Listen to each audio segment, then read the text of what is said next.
Let's start with Miami. Number 8, Miami beats Wake Forest 42-14. The defense held Wake scoreless in the second half.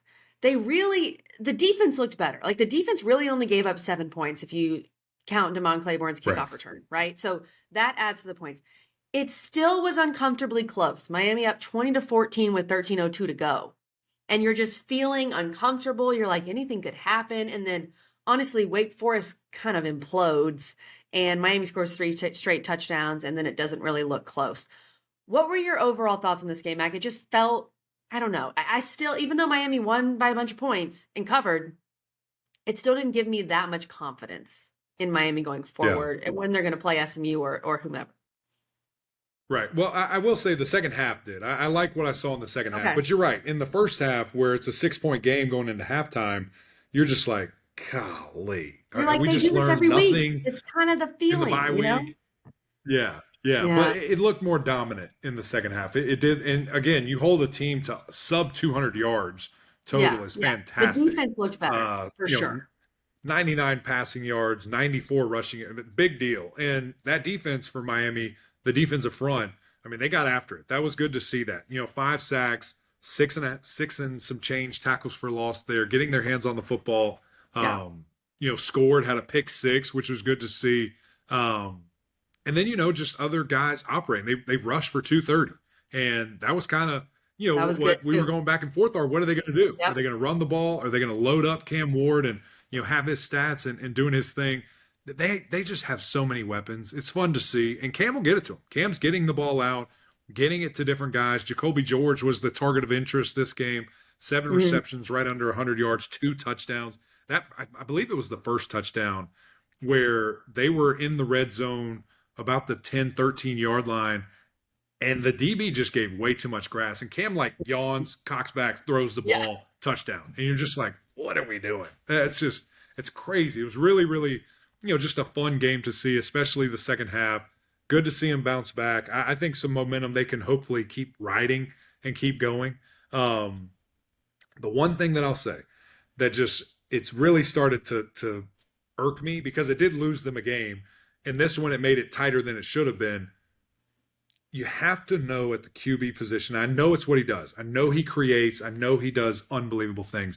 But you have to know when the play's dead. Yeah. Stop with the extracurriculars. Stop with the crazy flipping it to the middle of the field, turn them. Because if you do that against SMU, if you do that against Oregon, if you do that against Notre Dame, whoever, Georgia, you will lose. You're going to lose. And so, let's play winning football. Let's take care of the ball, continue to be who we are. But just the little thing right there. And it's just one bad play that can really change everything. And so that's my only stickler. I loved everything else about it. And again, I still think he's the best quarterback in the country. And when he's on, I mean, it's dangerous. It's fun to watch. Yeah, and part of what makes him so good is that he does take some of those risks, and most of the time they work out. It's just kind of like you said. There's one play a game where you're like, no, don't do that. Yeah. There's just no reason to do that. And the other, 39 passes that he throws are solid, and they're good plays, but there's generally one. And like you said, against SMU, against Oregon, or whoever you play, that can really come back to bite you, and it did against Georgia Tech. The defense did look a lot better. I think that's really what we wanted to see, because the defense at times had really given up too many points. The Miami offense, to your point, Mac, they have weapons all over the place. They're going to score. They wore Wake Forest down. They scored 42 points. I'm not complaining about 42 points. That's great. That's going to win you a bunch of games.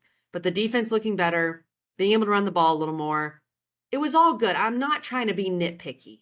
It was just, you played around with Wake a little too long. In the end, a 22-0 fourth quarter, you finish. But we'll see. I don't think you're going to want to play around with Syracuse just because their offense is that explosive. And obviously, you need that game. So I feel like you need to see a little better performance versus Syracuse. Yeah, and you'd like to build some insurance, build it. Again, I feel like I've been speaking about this for 3 weeks for all these teams who are making a playoff push. You have to prove it with the eye test. You have to show these committee members that we are for real. And when we get in a game, it's going to be exciting. These are the answers that we have, and we're just blowing people out. Let us in, type of thing. So you got Yeah. one more shot of that in the regular season, and you have to make the most of it. You have to put on a show. You have to build that resume and strengthen it as much as you can with whatever kind of factor you think matters the most. Yeah. And you're playing an 8-3 team with a win over another good team, UNLV, that's ranked, and this team isn't ranked. I'm just kind of annoyed by that, but a good Syracuse team, a team going for 9 wins. So you got to be ready to go. And playing up in the Dome, I think that place is going to be rocking.